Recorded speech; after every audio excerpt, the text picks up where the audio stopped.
has all of its branding on from last weekend? I think it's about 50-50 of the people that I've spoken to, of the British people I've spoken to, between those who have gone home, spent a day driving the lawnmower around the lawn, and those who have come straight here.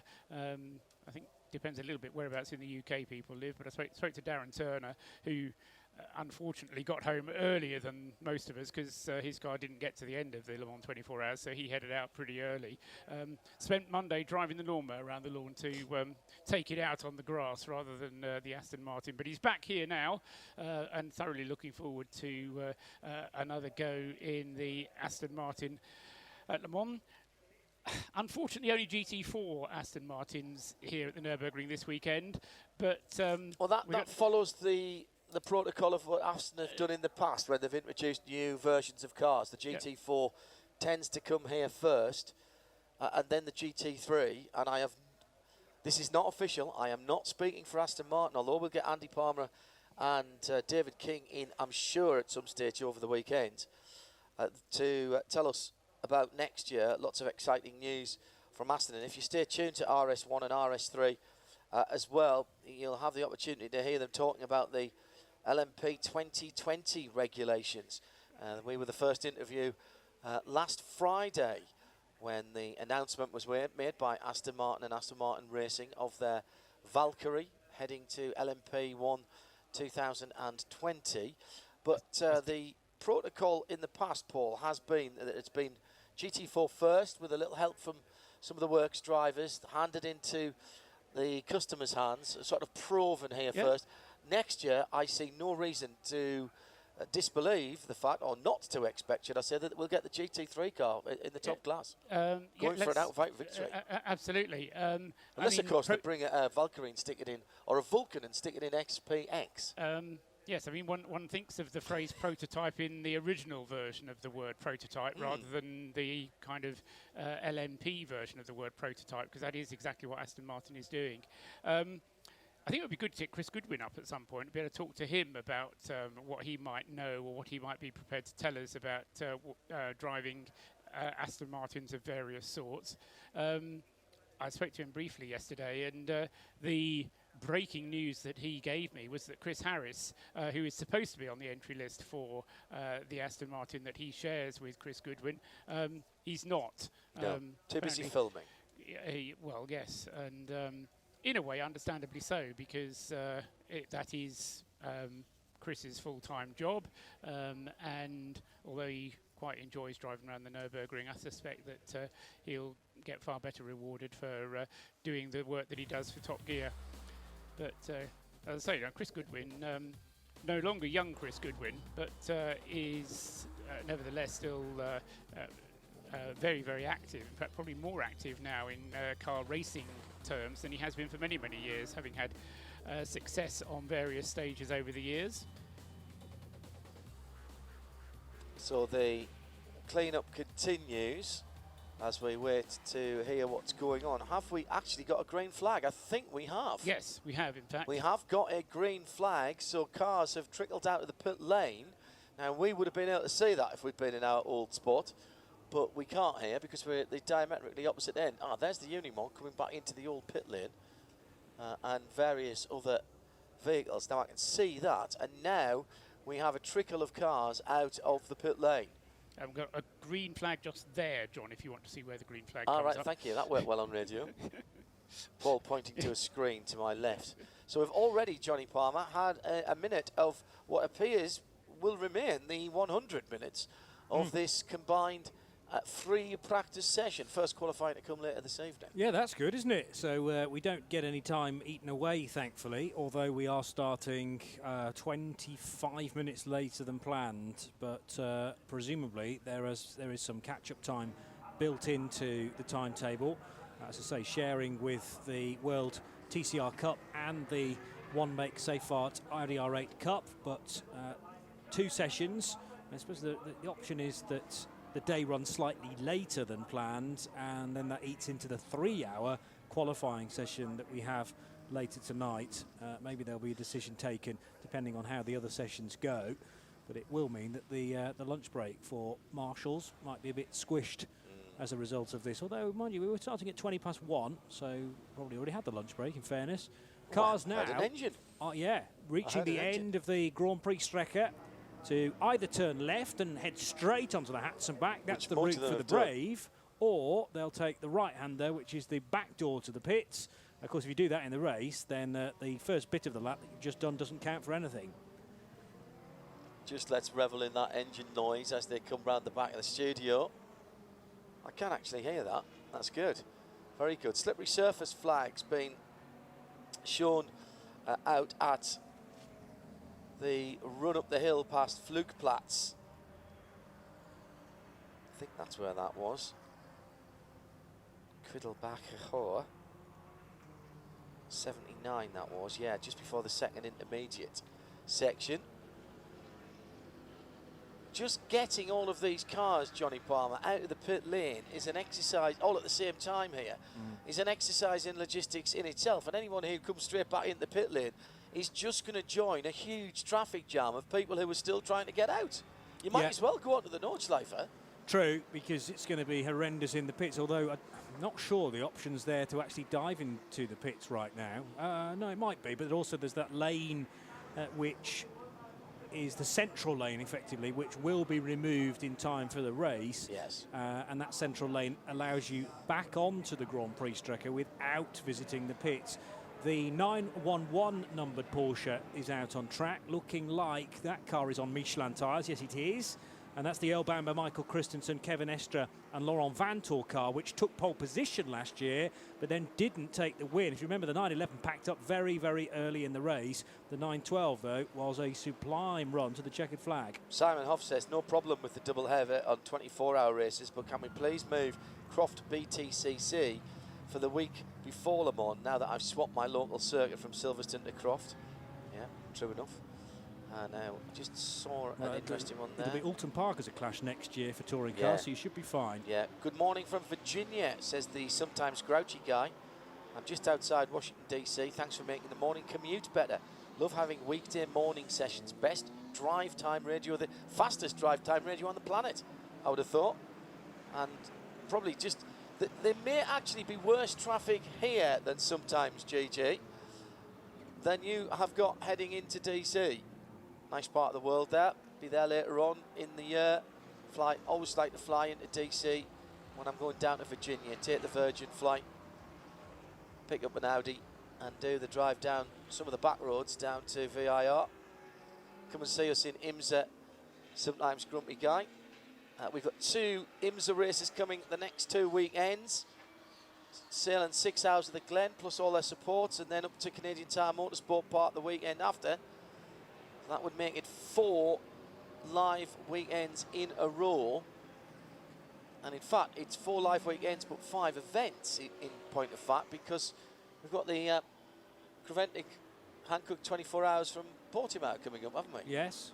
So that's not next week, but the week after. So not this weekend, because that's the N24, not the next weekend, but the one after that, which is the first weekend of July. Yeah. So 5 major events in 4 weekends, still with those slippery the slippery surface flags are out because it's raining on the far side of the circuit. So just coming over the top of the rise into the top of the foxhole could not be worse. 6th gear entry to that, over the top of the rise, car getting light and into the top of the foxhole. So, very nasty indeed. And that is, as I say, a 6th gear entry to that as you just crest the brow before the left-hand kink, before right-hander at Arenberg, and then through the foxhole. Schwedenkreuz, isn't it? Yeah. The left-hander? Yes. So Flugplatz, Schwedenkreuz, and then the proper hard-braking right-hander is Arenberg as you head underneath the road bridge. See, the 37 Aston Martin is out there. That's Jamie Chadwick, Peter Caton, Alexander Brundle. Alexander Brundle of Norfolk. That's right. That's Lord Alexander Brundle of Norfolk in that car. 37. So there SP8T, although it's a GT4 car, it's in SP8T. Why? As is the number 36 car from the AMR They've got a Performance different body Centre. kit on? Or they're running different aero? It's either a different body kit or something else, which makes it not an SRO GT4 standard of car. So, and then you go either into SP8T or into SP8, depending on whether it's fitted with a turbocharger or not. So, in effect, for GT4 cars, there are up to 3 classes available. There's SP10, which is for proper GT4 cars. And we have got 2 in that class. And then SP8 and SP8T, depending whether you've got a turbocharger or not, if you've done something else.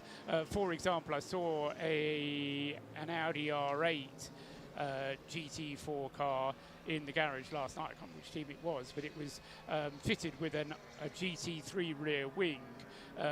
And so as a result, it was neither fish nor fowl. It wasn't a GT3, it wasn't a GT4, so it becomes an SP8, but it runs as SP8 because the Audi is non-turbocharged. Yes. Trying to work out now which car that might have been. It might have been the GT Tyre Motorsport by WS Racing Machine. What number was that? Number 53. Because the other Audi GT4s, there's an SP10 one there. Yes, I'll go with that.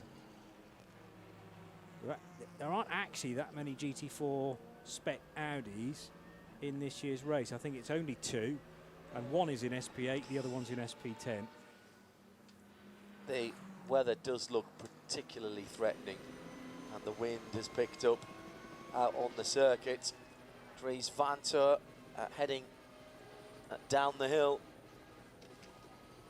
on the far side of the circuit from us. He's just gone through Callenhard and now starting to plunge down the hill towards the hairpin at Versiphen. Oh, sorry, no, he's not quite that far round, is he? Heading down the hill into the bright shite now. Oh, yes, he is. No, that's exactly where he was, yeah. Yeah. Well, second guess myself there. And water on the windscreen of the Audi Sport Team Phoenix R8, the number 4 car. Down through the gearbox, 3rd gear, probably in these weathers. Across the bridge, there is an entrance to the circuit there. It's about halfway around. Slippery surface flags, or rubbish on the track flags, at least the yellow and red flags. Now heading up towards Bergwerk through that left-hand kink, and with a gaggle of GT4s or Cayman Club Sports, Porsches ahead of him. Goes to the outside and starts to climb the hill out of Bergwerk. The important 1, 2, 3 left-handers, isn't they? And then we've got Kesselchen climbing all the time. Skill here in wet or dry conditions is to put as little lock in as possible so that you're not slowing the car down. The hill's already doing that. And he's just been passed by the AMG GT, the bright yellow one. So who was that then? That's the Raffaele Marchielli car. Oh, yes, so that's right. It may well be 48. Yes, indeed. Both very badly held up as they come over the rise, heading into the bottom of the hill before the carousel. And, oh, that was a lucky guess. It is actually Marcello driving the car as well, number 48. It's the car he shares with Christian Hohenadel, that's David Arnold, and Maxi Goertz. On the subject of who's in the car, for the first time this year, we actually should have driver IDs for every single car in the field. Wow. Wow, we've had that's it in some investment. We've had it in VLN before.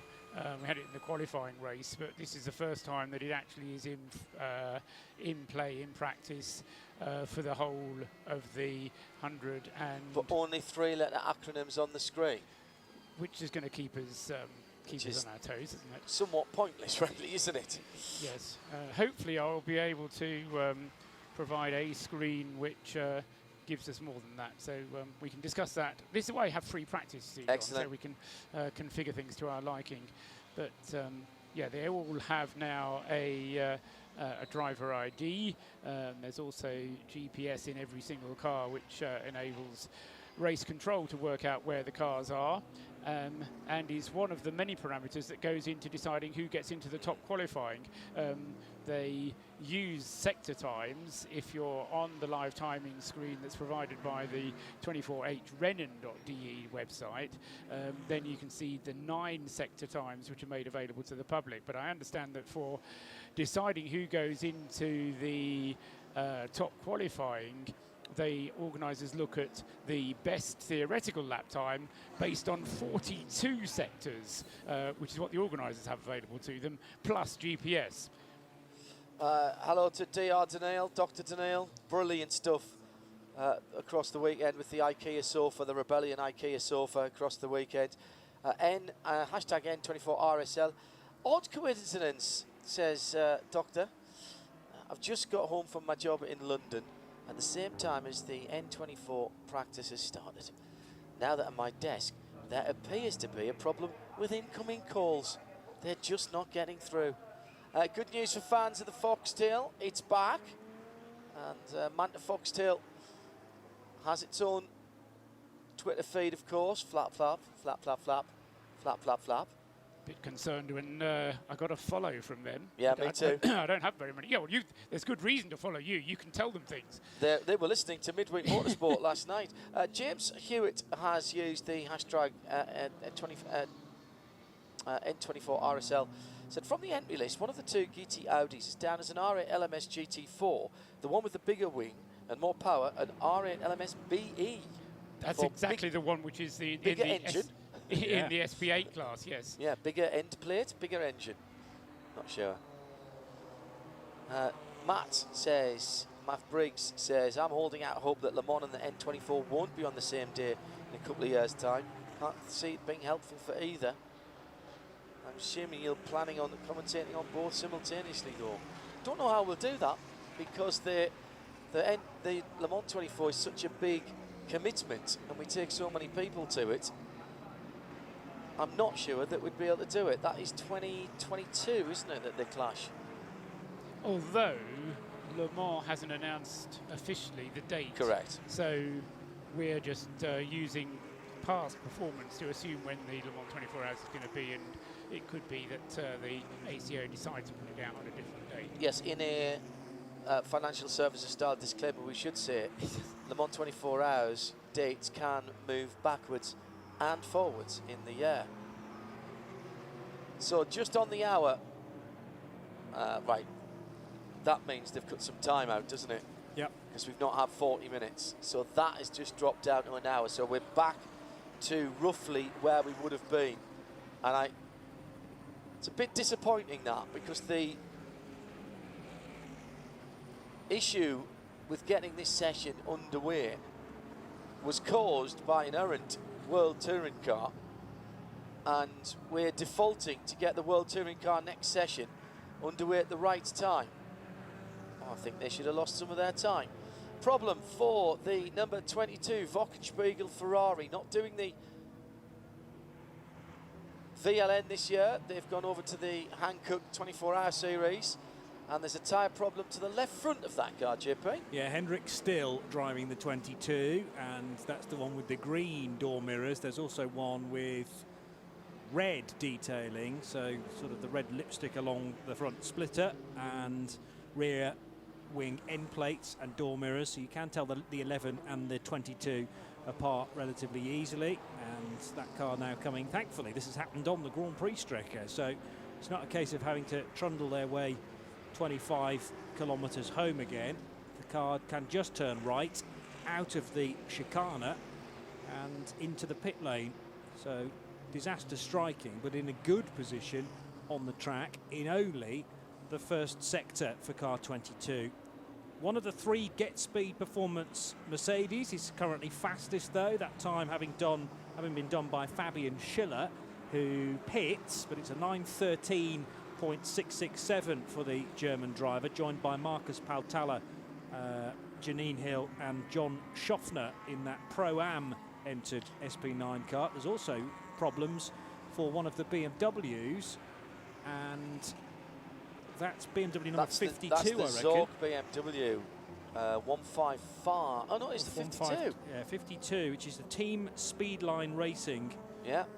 SP8T car. So this BMW. That's two BMWs that have got problems, because I've just seen on the ticker that the 155 BMW's got a problem as well. This BMW Schirmer M2 GT is immediate competition to the Aston Martins in the SP8 category. Looks like it's been through a battle already. It's got scratches all over it. Yeah, looks like somebody's jumped all over the bonnet. That's the paint job from Speedline this year, because they've also brought a BMW Z4. Oh, these are the ones that are meant to look like the track. Correct. And the splitter at the front is in the red and It's white the of a curb.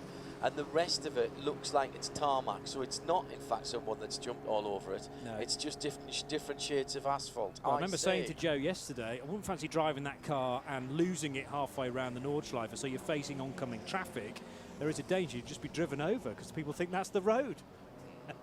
And that car's come to a halt, thankfully, off the track, but on the asphalt, so the marshals might struggle to find it.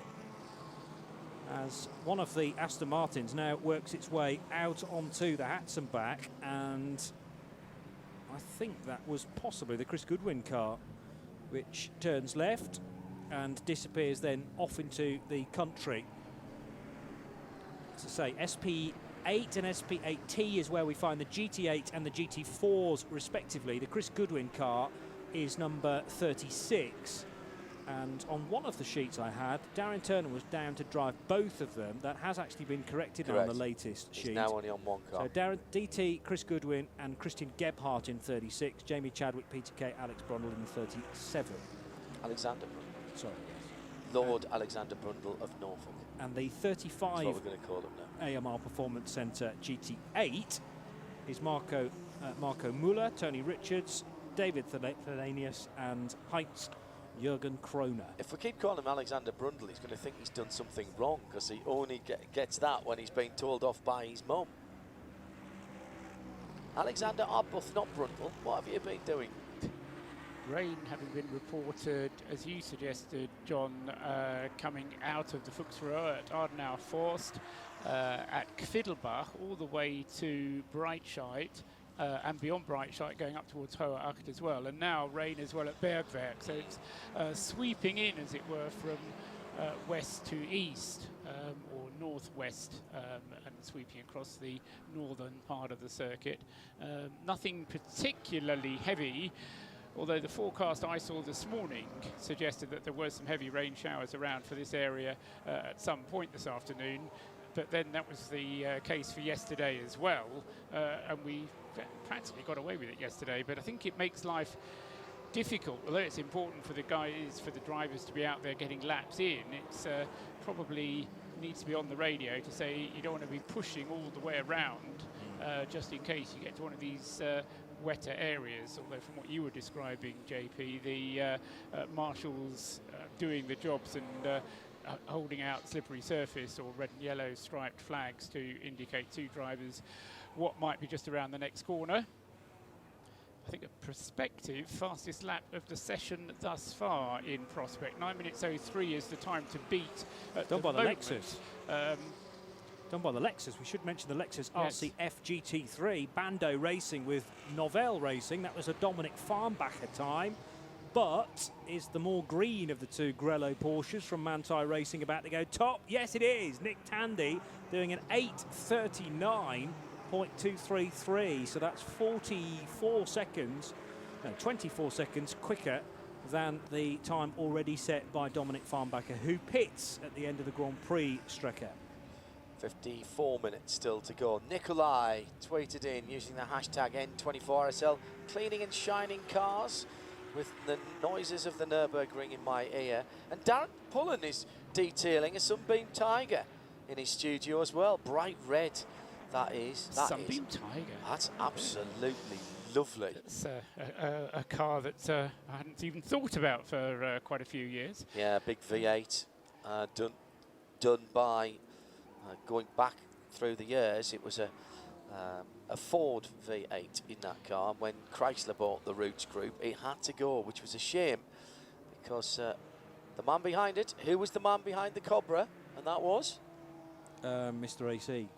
Carroll Shelby. Carroll Shelby, thank you. I interviewed him some years ago with Phil Hill at Le Mans, and he said he felt that was the car, the Sunbeam Tiger was the car he felt there was more development in, to a point where they tried to shoehorn a Rouge Chevy, a Chrysler Chevy rather, into that car.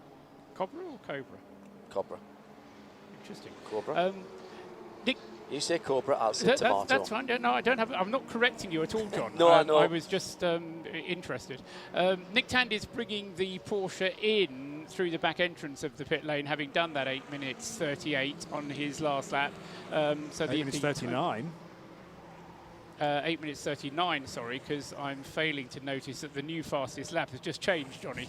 Yes, it has. So that's a Ferrari now quickest, and that is the Octane 126 Ferrari. Octane, not a new team to VLN or the N24. They often run a Ferrari 458 in the past in one of the slower classes, but Bjorn Grossman, Simon Trummer, Jonathan Hershey here with a full fat 488 GT3 in a kind of matte dark blue colour.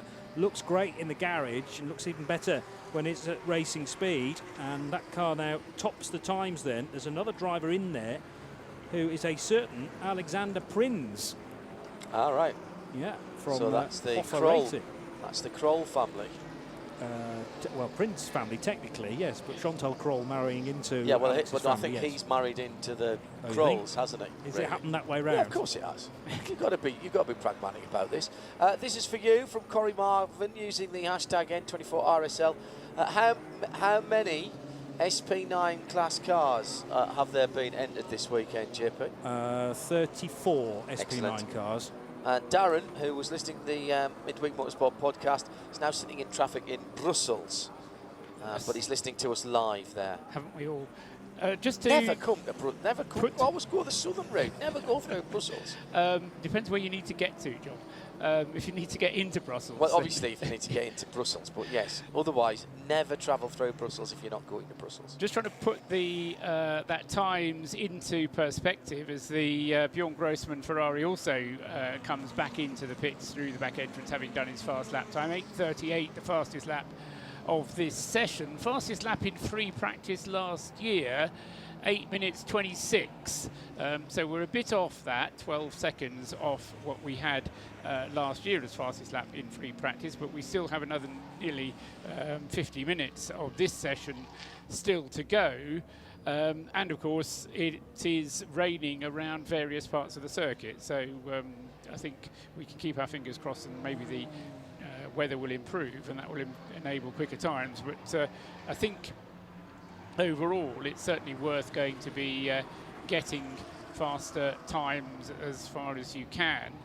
The other thing I like about this new qualifying format is in order to get into the top qualifying, the entrants are going to be timed at any point around the circuit. So in effect, if you're, I don't know, over at the carousel and you feel you haven't really done a quick time through the carousel, it is worth hammering on through the carousel, even if you've got a load of traffic just up ahead of you that you think might slow you down at the next couple of corners. So it means that during qualifying, it's going to be worth pushing as hard as you can wherever you are in the circuit if you're in an SP9 class car. And I think that's going to put a different complexion on qualifying. It's going to be harder for us to follow because we're not going to know who's in and who's out. But it is going to mean, from the competitors' point of view, they are going to need to push on all the time. Do you think the fact that the track is split into, as far as we're concerned, 9 sectors, we can see 9 individual sectors on these giant screens that we're presented with, that will help a little bit, but obviously these theoretical lap times are going to be drawn from 40 plus. 42 sectors. 42 little tiny sectors. I mean, yes. What are they going to be, 100 metres each? A little bit more than 100 metres, I suppose. But yeah, I'd have to slice it down. Yeah. But they are going to be fairly small sectors, and they're not just around the Grand Prix circuit, out on the Nordschleife as well. They've put down extra, with the extra resurfacing that went on over last winter, there's extra timing loops down, so there's a lot more data coming into the timekeepers and to race control, probably than ever before, along with the GPS signals. Motorsport Matty at RSL Studio, hashtag N24RSL. Let's get all these out of the way early on. We'll probably have to do some of them again. But good that you're asking questions this early on. Obviously a big audience already on this first free practice session, live in sound and vision on the RSL network of channels. Do we still have subclasses, Paul, in SP9 based on driver rankings? Yes, we do. We have SP9 straight, we have SP9 Pro Am, and we have SP Pro, and then there is also the one SP9 LG last generation, which is the Team Speedline Racing BMW Z4 GT3. That's so based on the car rather than the driver, though. Yes, sorry. That's the age of the car, not the driver. Yes, quite. The others are based on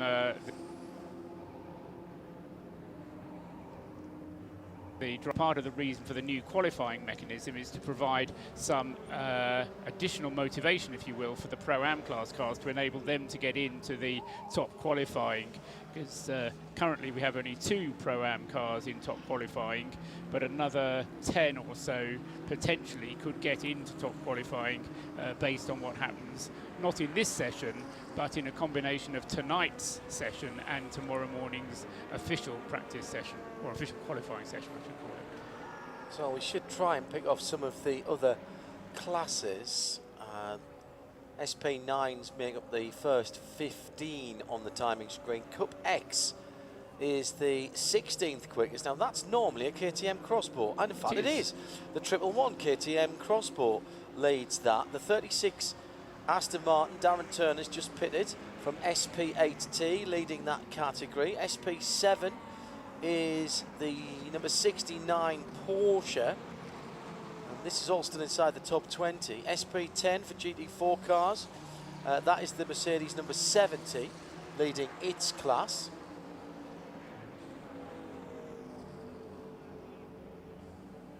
Oh, this thing at our hotel, I saw them this morning having breakfast. The number 88 Subaru STI, that sits in 25th position.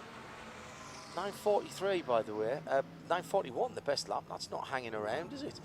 SP6, sorry. I missed SP8 as well. There's an Audi leading SP8. It's a 53 car. SP6 is, read across the line, John, a BMW, the number 82 car. That's Christian Franken out in the Hoffer racing car, John. Oh, is it? Right, 82, I remember that one. Say again? An M3 GTR. It's an M3 GTR, is it right? Kind of Hoffer regular car. Yeah, go on. 80 is a Porsche 320. That's sitting in 30th position. It's the number 320 car. That's that class leader. The alternative fuels is AT. Oh yes, they normally enter that car, don't they, that team? There's a couple of Care for Climate Porsche GT3s. That's Thank you for reminding me what they were called. Cup 3, that's a Porsche class, and it's the 303. Now, Cup 3, is that the Cayman GT4? GT4. Yeah. Yeah, great. Well, that's been led by the number 303. V6 is being led by another Porsche, the 133 car, and that's just inside the top 40. That's a Black Falcon car. KI Cup 5. Now, they're normally the BMW 340s, aren't they? Yeah. Yes, it's called Classic Cup. It's KL. Oh, it's KL, is it? Sorry, it's Classic. It's the Classic Cup, and that's the new BMW M24i class, which last year was the M235i, but this year is 24i class. Same size of engine, though.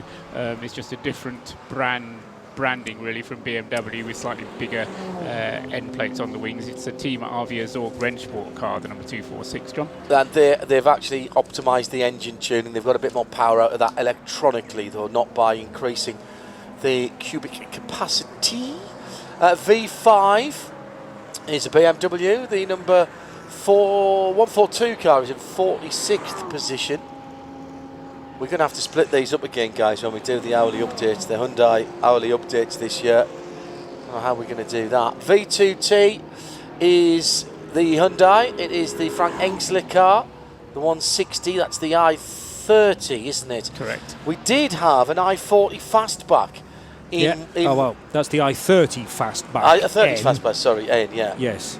So that is that car, 160. That's the 160, yeah. right. There's a road-going car. undisplayed in dark grey in a box just down from a car parking, and I've fallen in love with that. A glass box. Yeah. Right. I've fallen in love with the car in the box, not the box itself. So that's the class leaders in the top 60 or so. What we'll do is, during the race, we will be doing our Hyundai hourly updates, and at 1 hourly update we'll do half the classes, and the next one we'll do the other half, the ones we didn't do. Problems in the pits lane, gentlemen, for the number 1, Nick Tandy. Is that Grello and green or Grello and yellow? Red lorry, yellow lorry. That's the more greeny one. One is the Grello, green colour. Grello green, Grello yellow. Grello green. Grello green. Yellow. Say it 10 times quickly. That is the number 1 car. They've got all kinds of bits and pieces off the front of that. Right front suspension top mounts being looked at, and they're having a tootle around under the front cover on that car. No engine to be found there. That might be causing them some consternation, but fortunately if they look round the back they'll find that there's a spare one in there that they can use. The Manthey team, one of several who, although they're operating from everybody else, like everybody else, from a garage, and they have to share the space with everybody else, as soon as the qualifying sessions are over or practice sessions are over, the cars get pushed out of the garage, out of the back of the garage, into the paddock where the team has rented some awning space. So unlike some of the cars which are worked on in the garage, whenever there's something amiss, Manthey tend to push the car back to its awning, and even during the race they don't have to work on it in the garage itself. They can take it back to the awning in the kind of American style almost, John, where they take the cars, quote, behind the wall, unquote. Yes. And as I say, Manthey have a garage set up, which is behind the wall towards the back of the paddock. The rain we had been expecting has arrived, and it's caught out one of the BMWs. It's teaming down on the far side of the circuit. 42, I think that is. Good spot, Johnny. Well, just the Schnitzer livery. That is in 11th position. Yeah. With the driver called LIN next to that. Yeah, well, it's one of the Van der Lindes. And Sheldon, right. I was going to say it's Kelvin's birthday today, so that wouldn't have been very nice. I rattled down the barrier, but... kept his foot in, though, just bounced off. The time will be fine at the end of the lap. Quite right, too, as it should be. And we have had some It's not Forza Motorsport, is it? You can't just keep your foot in. All right. So is that a sector that normally takes nearly 10 seconds? That's a very short one then, isn't it? And it's taken him 29, so that would tally with my car recognition is still well off, so I'm actually quite pleased with that. Yes, to see the back of the car. Ferrari going in as well. That's the Octane car, isn't it? That is the Octane 55. 55 that topped the times earlier on in the session. And that's the early part of the lap, just coming up to the rise before Flugplatz. Simon Trummer now at the wheel of that car. And he's just comprehensively lost it. I'm guessing a lot of these guys are still on slick tyres. Oh, yeah, absolutely, because the rain hasn't been everywhere. It only just starting in earnest, and it really is in earnest. Don't think we ever told you that Marco Wittmann is now the quickest of all, the number 99 Rover Racing BMW.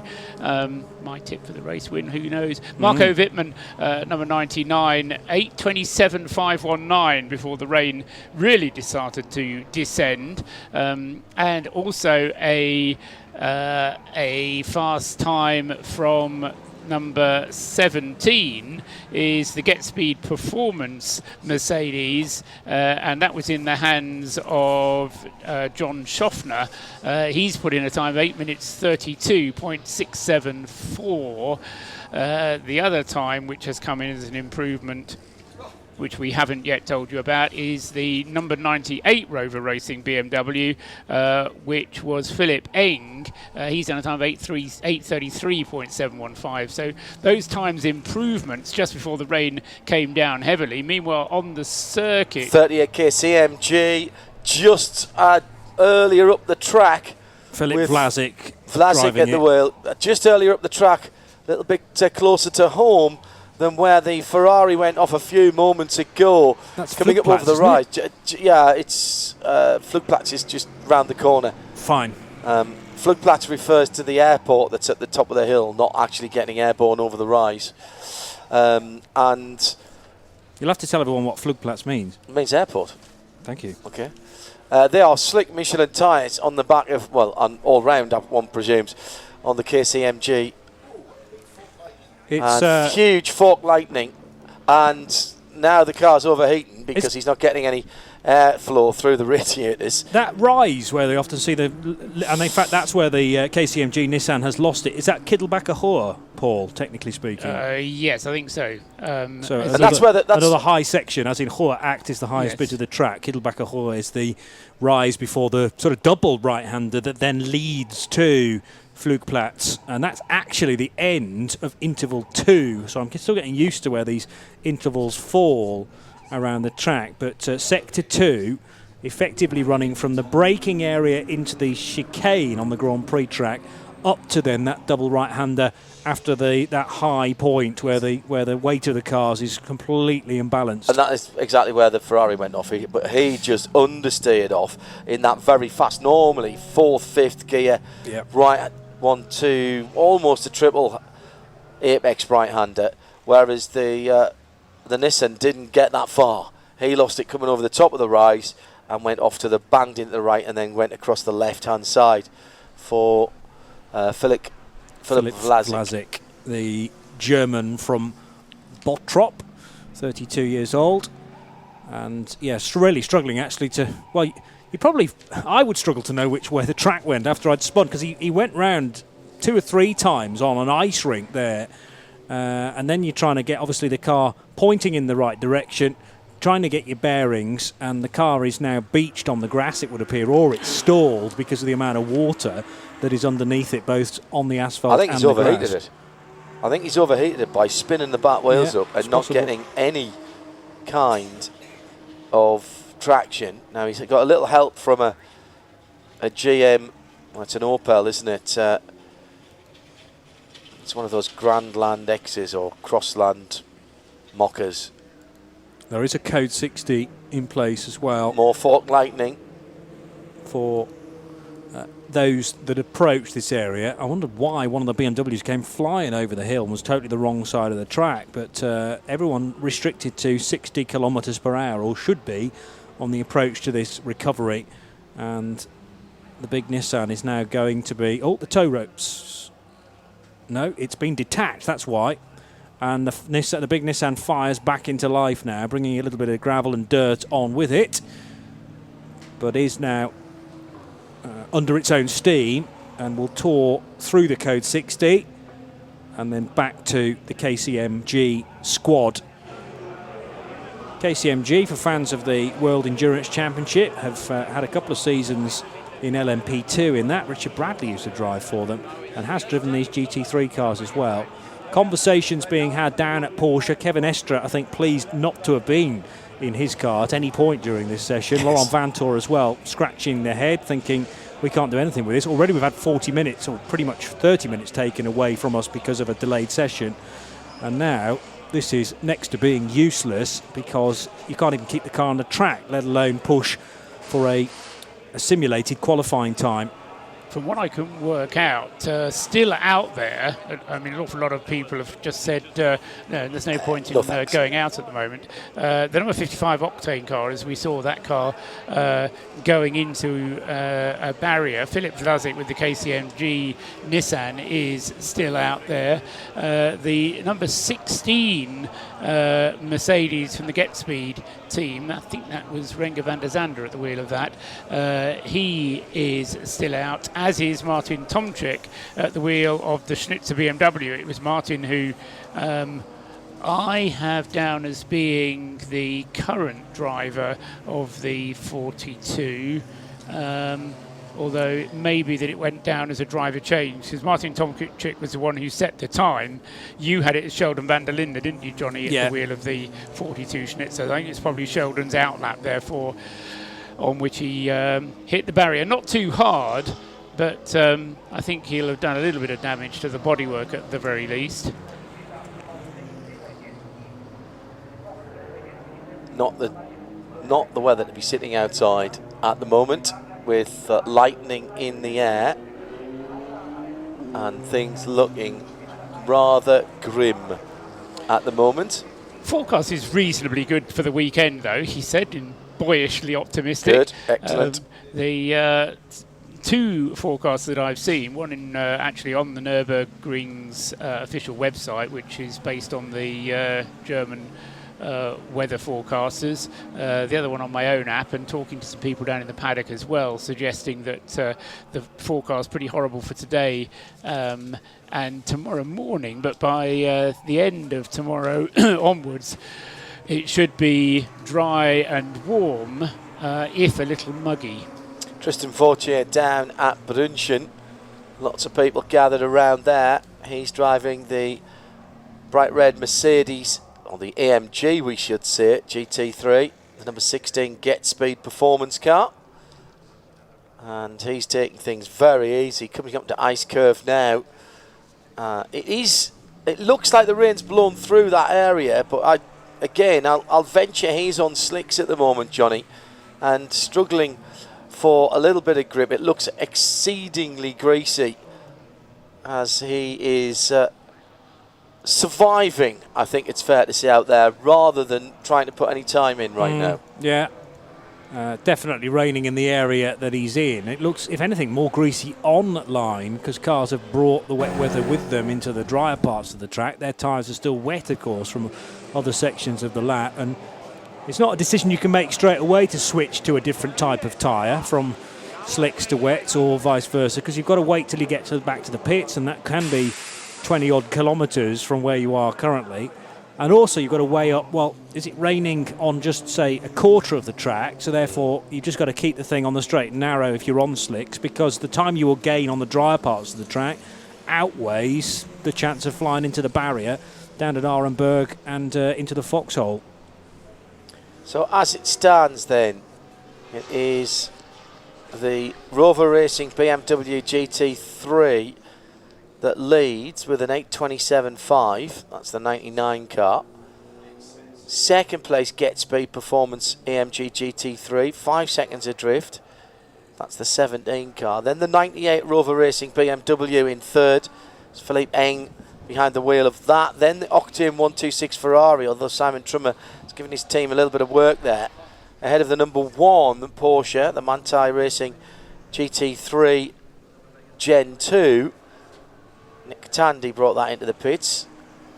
Audi number 29 is 6th, 13.5 seconds away from the leader.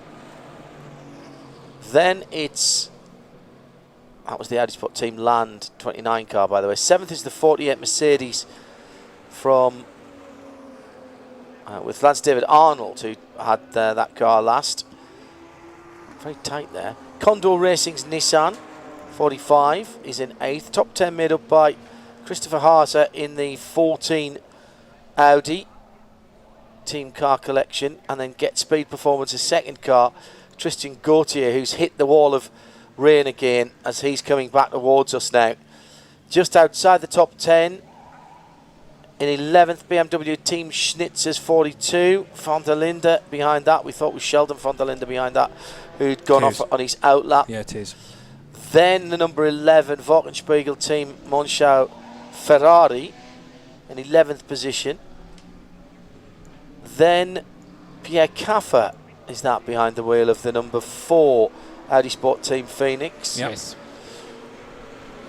Jelmer Berman in 14th position for Mercedes Team Black Falcon, and that is the number 6 car in the top 15. Christian Menzel for KCMG Nissan in the 39 GTR. Nico Menzel. Nico, sorry, my apologies.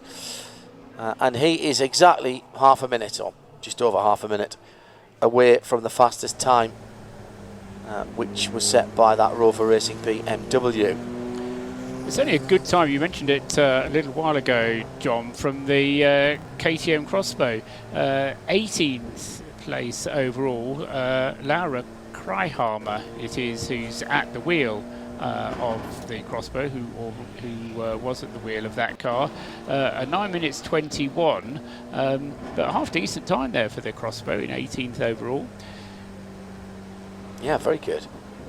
That's GT4 GT4 crossbow, isn't it? So that's got the more powerful engine. It's a GT4 crossbow, but it's running in its own class as a Cup X class car. It's horrible out there. It is horrid.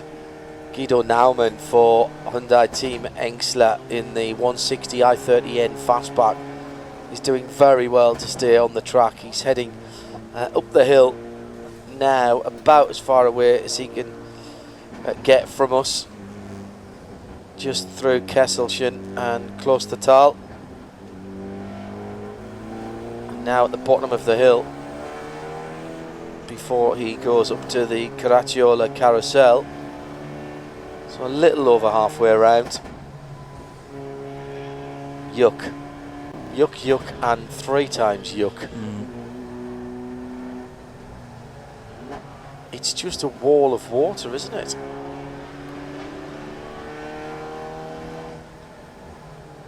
Actually, I've said that. He's not in that place at all. I think this is Metzger's Yeah, he's in Feld, the early actually. part of the track, and there's rivers mud running across the circuit there. That was Adenauer forced as he was turning left Correct. and turning right No, again. you're absolutely right. Caught out there by the darkness of the skies. Could have looked at the... Oh, we haven't got the tracker up. I could have put the tracker up. I'll put the tracker up. One of the crossbows, and I reckon we've got 4 in Cup X this year, which I think we've only had 3 as a maximum prior to this. It's a relatively young three from class. Teichmann, and then 1 from something else. One of those teams that has a name which tries to describe itself in some way. I can't remember what it was. In speed or fast drivers, or okay. You'll find it in a minute for me and put me out of my misery. I will. Heavy rain and hail expected. Yeah, well, we've had hail before. Some people may remember back to 2017. Race Union. Well Race Union. Or Race Union. The car number 60 is the one that's not a Teichmann Racing crossbow. The other 3 are Teichmann Racing cars. In the pits now, the Alex Mees Aston Martin in bright red for a car that we actually saw at Brno, although it wasn't racing there, Johnny. Yeah. Rumbled past us and then did it exactly the same when we arrived here on Tuesday. Rumbled past us, Wednesday I should say. We were here on Tuesday, but we didn't come to the track. 2016 was the year that we had hail and a section of the road frozen over, and 4 hours of it were red flagged early on due to that heavy rain, fog and hail. Just the bad preparation that didn't come with the right tyres. I mean, true. Really. Just needed the chains on it. Why did nobody discover that before we got going? Could have put laps on the field there, couldn't you? The 84 BMW I notice is on Hankook tyres. That's the Lautuza Racing and Events BMW 1M Coupe. And Harold Rettich, Fabrice Reicher, Richard Pertscheuer and Uwe Legerman are the drivers in that car. Adrian Delena out on the circuit. He's on the Grand Prix track at the moment in the number 8 Porsche. Iron Force, isn't it? Yeah, Iron Force by Ring Police. Passing a Renault Clio, although you could barely see that in the gloom and the rain. Get me out in this right now. Love it. Now, does Adrian Delena come into the pits? He does not. Oh, yeah, no, he does. He's going to do one more lap around the around the Grand Prix circuit before he heads off. But even that looked a bit scary.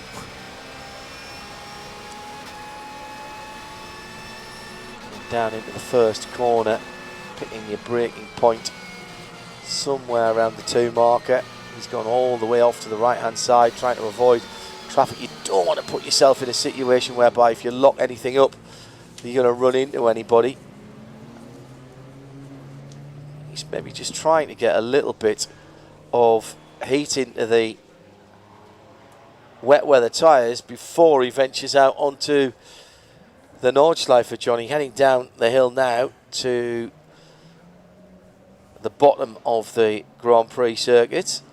There's a unique configuration that's used in terms of the Nürburgring Nordschleife and the configuration on which we use the Grand Prix circuit. We don't use all of the first complex. There's the immediate left turn. That's because we've got some of the support paddock actually on the track. N24, of which this race is not a part, it stands alone, uses a different configuration of the Grand Prix circuit, a slightly shorter run down in the intermediate run through the hairpin. Doesn't go all the way down to the bottom of the hill in the Dunlop hairpin. Yes, there's the S bend at the start of the lap, which is very nudgy, very difficult to get right, particularly in the wet conditions. Is that a rumble of thunder? Is that just because I haven't had lunch yet? I think we've had plenty of those because there's been lightning as well. Down towards the Ford Curver, which is the, well, there's a left-hander and then Ford Curver, the right-hander. And you're still barrelling downhill towards then the Dunlop hairpin at the bottom of the hill. Climb back up the other side through the Michael Schumacher S into the Michelin curve and the right-hander, which takes you then towards Hatzenbach-Borgen. The right-hander, which is generally flat out, certainly in the GT3 car, in the dry it would be, and then into the chicane, sometimes called the Vidal chicane, to end the lap. But if you were here for a VLN race, then that would be just partway around the Grand Prix Strecke, and then you'd use the cut-through, which is a hairpin bend out of the Mercedes arena, so you don't even get down to the Ford curve and don't get anywhere close to the Dunlop hairpin either. It's a shortcut, but then again, the cars do use the full bit of the Mercedes arena right at the start of the lap. Otherwise, there is no difference between a VLN race on the Nordschleife and the 24 hours on the Nordschleife. It's all exactly the same bit from Hatzenbach through to Hohenrhein at the end of the lap. Joe Bradley has joined me now to my left, so taking over from John Hindhaugh for a little while, as unfortunately, Joe, we're just in conditions where, I mean, the brave will go out there, but you're not going to improve your lap time in this. Brave stroke stupid in my book, Johnny. I'm not really sure what you get out of it. We've got a red flag, just as I say that. Unsurprisingly, yeah. I've just been watching a beautiful lightning show across the hill there at the castle. It was quite as if we'd been put on especially for us tourists. And the castle's been coming in and out of vision as the cloud has obscured it. It's appalling out there. And consider what Paul said about the weather forecast. I've also seen the rain stopping tonight, and we're going to get warmer and eventually very, very hot on Sunday. 30 degrees on Sunday, 27 degrees Saturday, and about 24 degrees tomorrow. So really, then again, this is the Nürburgring, and weather forecasts seem to change all the time. But personally, in these very, very wet conditions, it's only a practice session.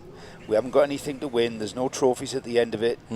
Really, all you're doing there is risking having a very late night putting your car back together. And it is not even a practice session, it's a free practice session, so you're not even counting up laps for familiarisation purposes. The main reason for doing it, I would suspect, is to familiarise those drivers which maybe haven't been to the Nürburgring for a little while, although there are such restrictions these days on getting your Nordschleife permit that there's not really very much in the way of inexperienced drivers around the Nordschleife these days. By its very nature, it becomes a race only for experienced drivers. And you mentioned that, Paul, it's not just a race where you can put an entry in and turn up and race in the 24 hours of the Nürburgring. You've got to go through a process of entering the VLN series race just to get your Nordschleife permit. Yeah, exactly. And that in itself is not just a theoretical test. It's not just the practical aspects of running on the Nordschleife in other events, whether it's the qualifying race or the VLN. But you also have to do simulator activities where they will throw yellow flags at you and make sure you react correctly to the slow zone procedures which are put into place. As you say, we saw a red flag being displayed. The timer, which gives us the minutes to the end of the session, continues to be shown as well. So not any indication at the moment, although most cars coming into the pits. I'm showing car number 50 out on the circuit at the moment. That's the team Speedline BMW Z4 GT3, the last generation SP9 class car, which I think Jörg Müller is on the driving strength of. Jörg, masses of experience in BMWs, but especially here at the Nürburgring as well. I want to say a former winner of the Nürburgring 24 Hours, but just want to check that before I do say that. Still got a few cars out there on the track just making their way back in though, Paul. Yeah, according to the tracker. Yep. At least a good half dozen. 2010, Paul, and 2004. Thank you. Both for Schnitzer Motorsport. One in a BMW M3 when Jörg Müller was with Uwe Altzen, Augusto Farfus and Pedro Lamy. And then in 2004, driving with Dirk Müller, Pedro Lamy again, and Hans-Joachim Stuck. So Hans Stuck still victorious. That might have been his most recent victory in the N24. Yes, 2004. He's in that car. What was the car number again? That's the car number with 50. The obscure wrap, isn't it? It's wrapped like one of the two. The colour of the car is the road surface and the trim. The splitter and the sills are the colour of a red and white curbing. Yeah. Very, very distinctive livery that car's running this weekend. Yeah, which is carried on the 52 Speedline Racing BMW M2 as well, because that was the car that was off the road not too long ago.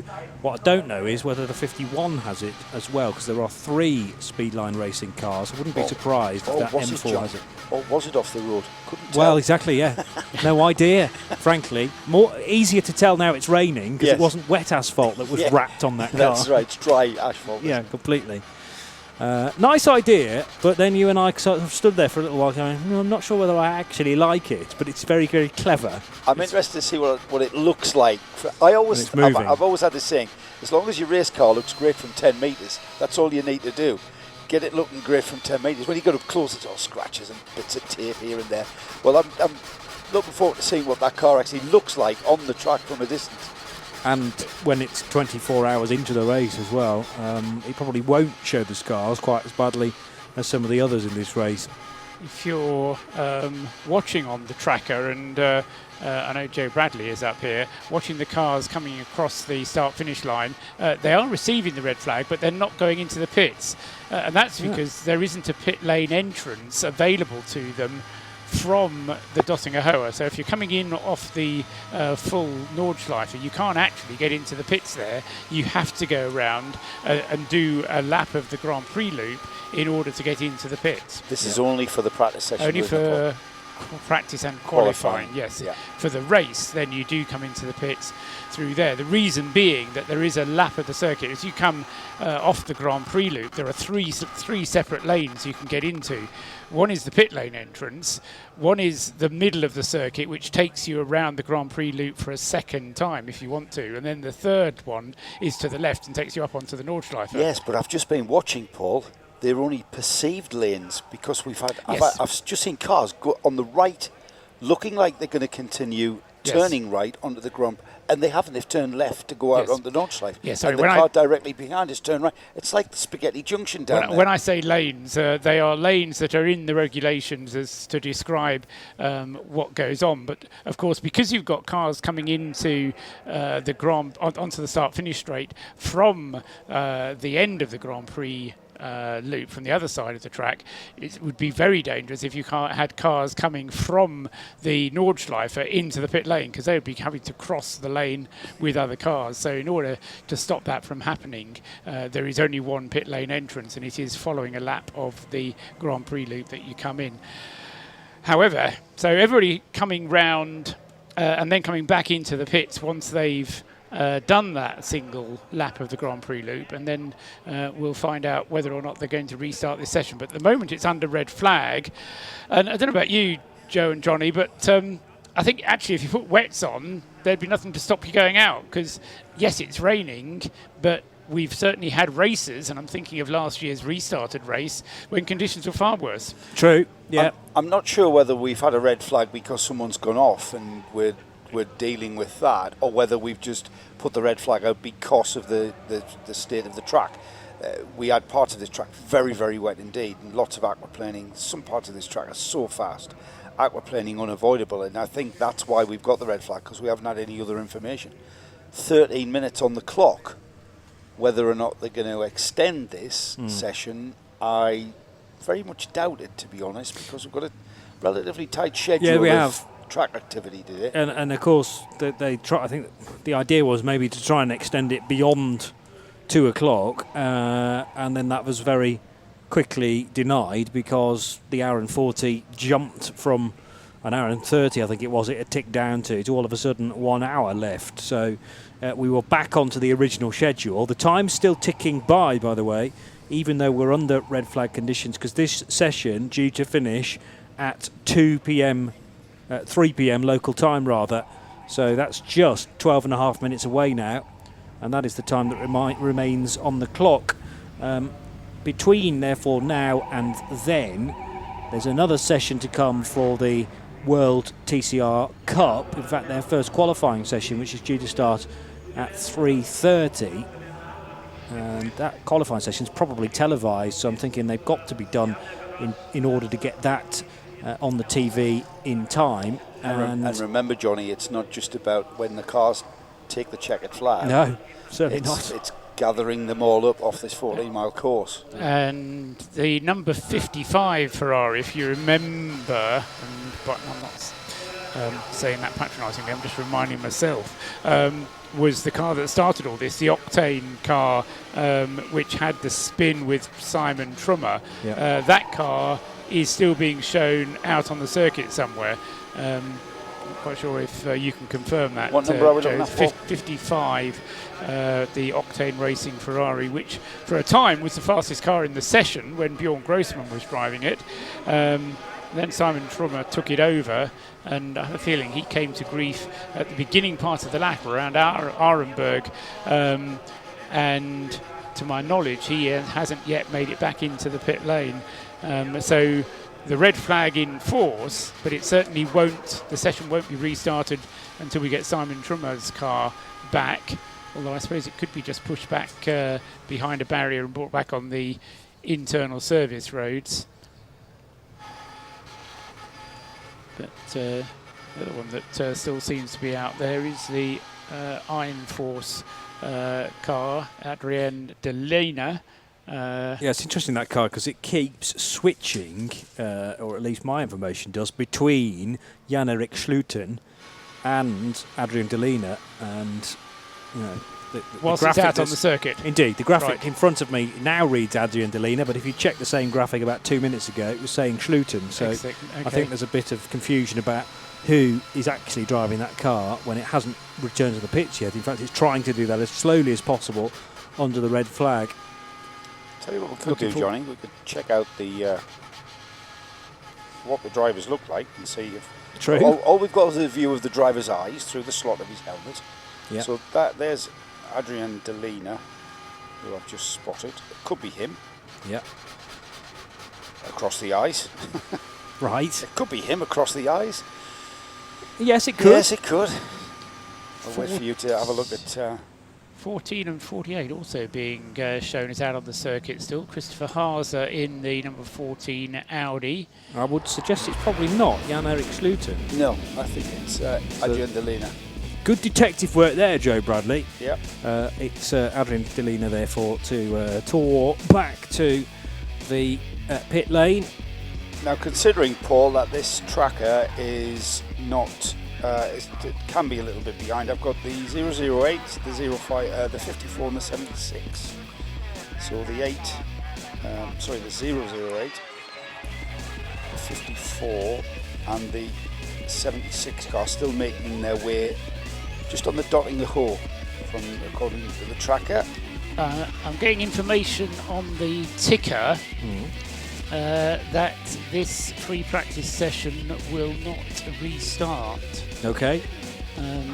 So I don't know if that's been officially confirmed by race control, if there's a checkered flag being shown, but after probably not much more than 40 minutes, I reckon, the free practice for reasons of safety, too much water in certain parts of the circuit, but also a lot of mud on the circuit where cars have been off and then come back on again, have made the circuit very muddy in places, which means that marshals have had to go out and, or they need to close the circuit in order to get marshals to a position where they can clean the circuit.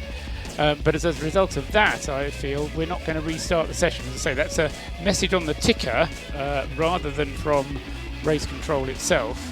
And we haven't got a message on the screen to say that. So I juggle with screens. Trying to think about the incidents we've seen. The Ferrari, I think, made contact with tyre wall, but it might be that the tyres there need a rejig before the next session. The 42 BMW clattered into the Armco. I don't think with sufficient force to actually bend the struts, but the Nissan actually, although the back of the KCMG Nismo GTR went into the tyres there, it didn't really derange them too badly. It means that the Nissan's now minus a light cluster on the rear right corner.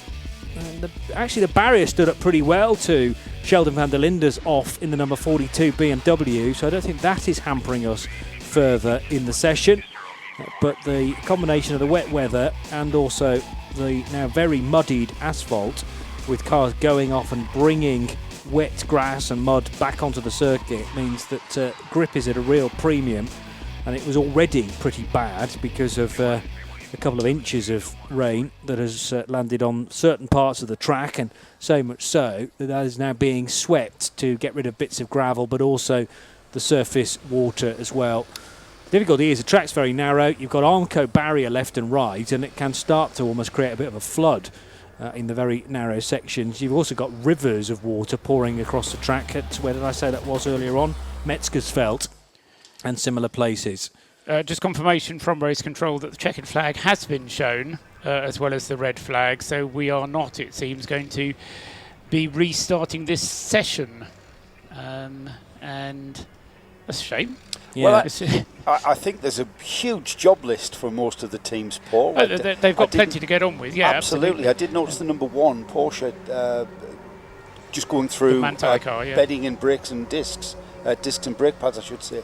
And that'll be down the field, and they've hardly got anything done. Well, there's a 3-hour night qualifying this evening, isn't there, Johnny? So there's plenty of time to do that this evening, but it's kind of less pleasant doing it at night than it would have been in this session. True. Bedding in brakes and things like that can always be done on the Grand Prix track, of course.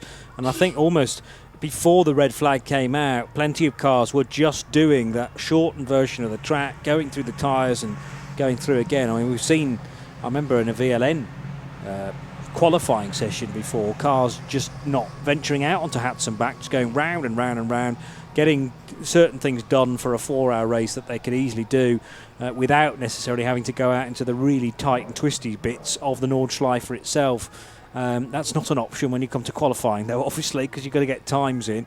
Although, I mean, this 3 hours of night qualifying, does that also carry, Paul, qualifying for the race in the sense that you've got to do a certain amount of laps? Yes, yes. So you have to do your... Is that regardless of experience around here? Yes, you have to do your laps around the full circuit. It's not just good enough to go around the Grand Prix loop. But also, these are laps which will count in terms of getting you qualified for the top qualifying. Because it's the... not top 30, but the top nominated teams from the list of 19 who can still go fast enough. There's a list of is it 17 that have already qualified, and then a further list of 19 who could go in, provided they set a theoretical time which is under a certain minimum that we don't really know. But those times are they begin to track those times during this evening's 3-hour night qualifying session, as well as having to do your night lap, which I'll have to remind myself before night practice, but I think it is just one full lap of the Nürburgring, a timed lap, so starting and finishing across the start-finish line to qualify yourself for the 24 hours itself. And 17 and 19 makes 30 6, doesn't it? Because we've got an SP Pro car that's also eligible for getting into the top qualifying session. That's, I think, a Lexus, the SP Pro car. And, yes, it's a Toyota Gazoo Racing Lexus LC, in fact, car number 56. And also an SPX car, which is the Glickenhaus machine, the SCG3, which is also eligible for getting into... That's already in. Ah, okay. Well, that still makes the 36, doesn't it? Yeah. So there's the 34 SP9s, Yep. and as you say, the Glickenhaus is already in, but those thinking, well, it's only 34 SP9s, well, that's because the SP Pro and the SPX car, lone SP Pro and SPX cars, are also eligible for qualifying tomorrow night. Bad news if you're that SP7 car, which tended to sneak into the top 30 and start from 30th place on the grid. We tended to get one SP7 car into the top 30, but it's going to be a we get no SP7 possibility into the top qualifying now. It's all going to be the Pros, the AMs, the SPX and the SP Pro, which is a separate class from SP9 Pro-Am, incidentally. Yeah. Just to give you a quick rundown then of the times as the free practice session, which was due to be an hour and 40, it was waived much earlier than that with a red flag, unfortunately, because of poor weather conditions and a very muddy track in places, so judged to be by the officials too dangerous to continue practicing on. Therefore, we're looking to 8:30 local time for the start of the next session, which will be night practice, but also qualifying 1 from 8:30 through till 11:30 tonight. The 99 BMW will end the session then fastest from Rover Racing. That's an M6. Marco Wittmann doing a 3:27.519. From the Get Speed Performance Mercedes-AMG GT3, Fabian Schiller, car 17, and its time of 5:32.6. Philipp Eng gets 2 Rover